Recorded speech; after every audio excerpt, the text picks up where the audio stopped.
Good morning. আজকে আমি সকাল সকাল রান্না উঠে দিয়েছি। আজকে আমার বোন এসছে, তাই একটু স্পেশাল। আমি মসুর ডাল আর ছোলার ডালের বড়া করেছি, সেই বড়া দিয়েই তরকারি হবে। যথারীতি আমার মেয়েও খেলছে মাসির সঙ্গে। আর এইদিকে দেখো, আমার ঘরে একটা বড় বিড়াল ঢুকে পড়েছে, তো অন্ধকারে দেখা যাচ্ছে না ভালো।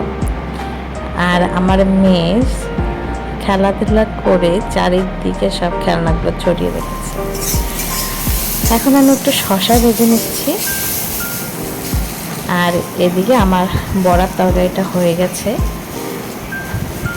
আর সঙ্গে আমার মেয়েকে স্নান করাচ্ছে আমার বোন। স্নান হয়ে গেলে আমরা খাবো। এখন আমি কাঁকরোলের পকোড়া খাচ্ছি। তো এই রেসিপিটি আমি ইউটিউবে দেখেছি, তাই ট্রাই করছি।